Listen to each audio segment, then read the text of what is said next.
CM ವಿರುದ್ಧ prosecution ಅನುಮತಿ ಹಿನ್ನೆಲೆ ಕೈ ಕಾರ್ಯಕರ್ತರಿಂದ ಬನಶಂಕರಿ ದೇವಸ್ಥಾನಕ್ಕೆ ಪಾದಯಾತ್ರೆಯನ್ನ ಹಮ್ಮಿಕೊಳ್ಳಲಾಗಿದೆ. ಇಳಕಲ್ನಿಂದ ಬಾದಾಮಿ ಬನಶಂಕರಿ ದೇಗುಲಕ್ಕೆ ಪಾದಯಾತ್ರೆಯನ್ನ ಹಮ್ಮಿಕೊಳ್ಳಲಾಗಿದೆ. ಸಿದ್ದರಾಮಯ್ಯ ಅಭಿಮಾನಿಗಳಿಂದ 40 ಕಿಲೋಮೀಟರ್ ಈ ಪಾದಯಾತ್ರೆಯನ್ನು ಹಮ್ಮಿಕೊಳ್ಳಲಾಗಿದೆ. ಸಿಎಂ ಸಂಕಷ್ಟ ಪರಿಹಾರಕ್ಕಾಗಿ ಕೈ ಕಾರ್ಯಕರ್ತರಿಂದ ವಿಶೇಷವಾದಂತಹ ಪೂಜೆಯನ್ನ ಸಲ್ಲಿಕೆ ಮಾಡಲಾಗ್ತಾ ಇದೆ.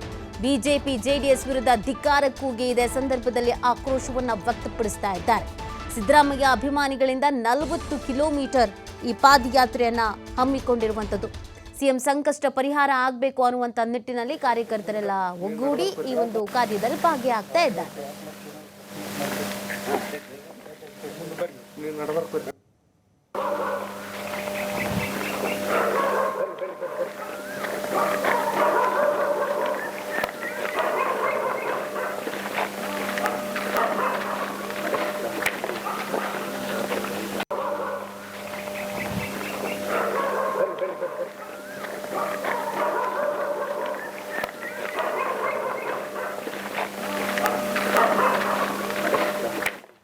ನೋಡಿ, ಸಿಎಂ ಸಿದ್ದರಾಮಯ್ಯನವರಿಗೆ ಸಂಕಷ್ಟ ಎದುರಾಗಿದೆ ಅನ್ನುವಂಥ ನಿಟ್ಟಿನಲ್ಲಿ ಆ ಸಂಕಷ್ಟಕ್ಕೆ ಕಾರಣವಾಗಿರೋದು ಬಿಜೆಪಿ ಮತ್ತು ಜೆಡಿಎಸ್ ಅನ್ನುವಂಥ ವಿಚಾರದಲ್ಲಿ ಇದೀಗ ಸಿದ್ದರಾಮಯ್ಯನವರ ಅಭಿಮಾನಿಗಳು ಈ ಒಂದು ಪಾದಯಾತ್ರೆಯನ್ನು ಹಮ್ಮಿಕೊಂಡಿದ್ದಾರೆ. ಸಿಎಂ ಸಂಕಷ್ಟ ಪರಿಹಾರಕ್ಕಾಗಿ ಈ ಒಂದು ಪಾದಯಾತ್ರೆಯನ್ನು ಹಮ್ಮಿಕೊಳ್ಳಲಾಗಿದೆ. ಬಾದಾಮಿಯ ಬನಶಂಕರಿ ದೇವಸ್ಥಾನಕ್ಕೆ ತೆರಳಿ ವಿಶೇಷವಾದಂಥ ಪೂಜೆಯನ್ನು ಸಲ್ಲಿಕೆ ಮಾಡಲಿದ್ದಾರೆ. ಈ ಪಾದಯಾತ್ರೆಯ ನಡುವೆ ಬಿಜೆಪಿ ಮತ್ತು ಜೆಡಿಎಸ್ನ ವಿರುದ್ಧ ಧಿಕ್ಕಾರಗಳನ್ನು ಕೂಗಿ ಆಕ್ರೋಶವನ್ನು ವ್ಯಕ್ತಪಡಿಸುವಂಥ ಕೆಲಸವನ್ನು ಕೂಡ ಮಾಡ್ತಾ ಇದ್ದಾರೆ. ಬಾದಾಮಿ ಅನ್ನೋದು ಸಿದ್ದರಾಮಯ್ಯನವರ ಕ್ಷೇತ್ರ, ಎಲ್ರಿಗೂ ಗೊತ್ತಿರೋ ಹಾಗೇನೆ.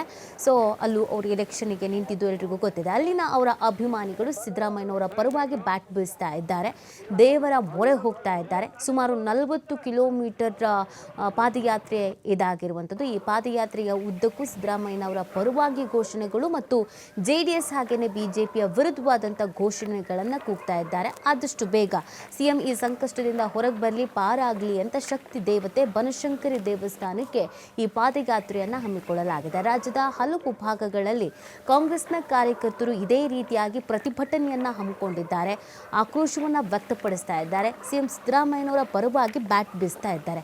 ಅದೇ ರೀತಿಯಾಗಿ ಇಲ್ಲೂ ಕೂಡ ವಿಶೇಷವಾದಂಥ ಒಂದು ಪಾದಯಾತ್ರೆಯನ್ನು ಹಮ್ಮಿಕೊಂಡಿದ್ದಾರೆ. ಆದಷ್ಟು ಬೇಗ ಸಿಎಂ ಈ ಸಂಕಷ್ಟದಿಂದ ಪಾರಾಗಲಿ ಅನ್ನುವಂಥ ನಿಟ್ಟಿನಲ್ಲಿ ಬನಶಂಕರಿ ದೇಗುಲಕ್ಕೆ ಪಾದಯಾತ್ರೆಯ ಮುಖಾಂತರವಾಗಿ ತೆರಳ್ತಾ ಇರೋದು ನೀವು ದೃಶ್ಯದಲ್ಲಿ ಗಮನಿಸ್ತಾ ಇದ್ದೀರಾ. ಸಿದ್ದರಾಮಯ್ಯನವರ ಪರವಾಗಿ ಇರುವಂಥ ಅವರ ಭಾವಚಿತ್ರ ಇರುವಂಥ ಒಂದು ಟಿ ಶರ್ಟನ್ನು ಧರಿಸಿ ಪಾದಯಾತ್ರೆಯನ್ನು ಮಾಡ್ತಾ ಇದ್ದಾರೆ.